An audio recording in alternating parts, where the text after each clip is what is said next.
I think for a lot of the more creative types, especially for writers, one of the big things that should be avoided, especially when you're learning the craft, is avoiding dogma.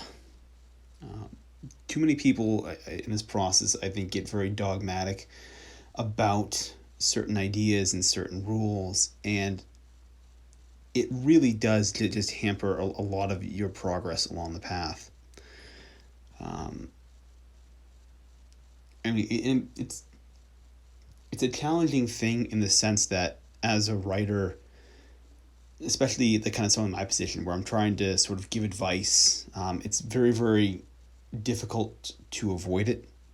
Um, everything from, writing every day, to giving advice and rules, all that comes down to some sort of form of dogma. And being able to sort of take ideas and concepts, and not being completely married to them is a really important skill. Uh, there are a lot of wrong ways to do something, and there is a few good ones, I think. Um, and if you're going to pick one good way and make that the only way, you're shutting yourself off to a lot of progress that you could have, um, either with the process or with expanding your learning and nature of the subject, or just writing in general. I mean, writing by its very essence is simply challenging dogma, right? It's challenging established ideas, established rules. It's delving into the taboos of society. That's what makes really good writing, is challenging those ideas. And when it comes to learning the craft, we get very, very married to certain ideas. 3 act structures, or rules like for habit, you should write every day, or everything down to reading every day, or you have to do X, Y, and Z thing. Where I think it's more important to figure out the ideas and the concepts behind these rules, and then in general sticking to them until you're in a position where something comes along that can actually trump that idea to make your work better, or make your productivity better or more efficient. Uh, if if you can do that, I think you will get much, much farther.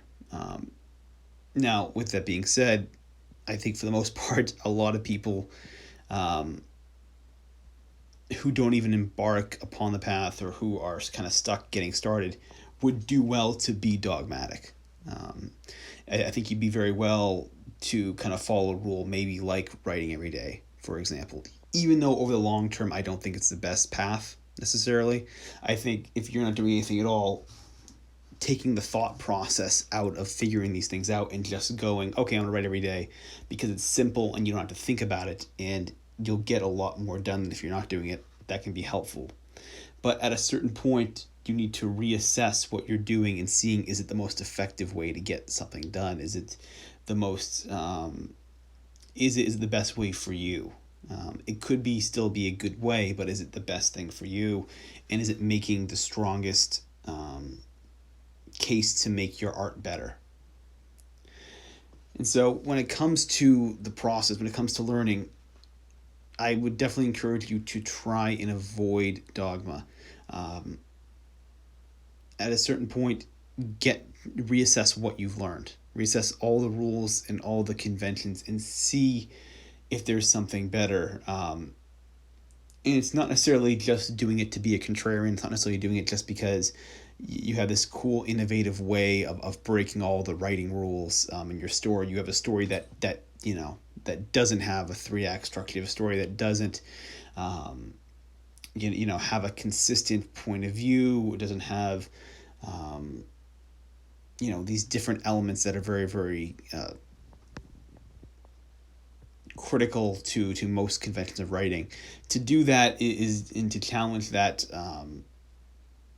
is cool. It's fun. It's something you might see maybe like an MFA program or something like that. This very kind of experimental thing to break all the rules of the conventions. Um, but do it for a more general reason, not so much to create, one piece that breaks, that defies the conventions, but do it to see if you can make better work, if your art overall can become better if you break some of these rules. Um, in the beginning, you need to follow them, but as you go on, you can begin to break them and you can begin to reassess things, because ultimately what guides you is not the rules, but it is great art. That is what matters. The rules are just there to get you most of the way. The rules are like those standardized tests that you take when you're in school there, where, yeah, they work for like 70-80%, right? The bell curve, if you will. It works for like that middle chunk of the bell curve, so it works for the majority. But if you're someone who's really, really weak, the test is too difficult, and if you're someone who's really gifted, the tests are too easy. And so get to the point where you're in that fraction of the percent, in that small fraction of the bell curve, right? Once you're there, the rules might be holding you back, and at that point, that's when you can become very legendary and very well renowned, for defying these conventions.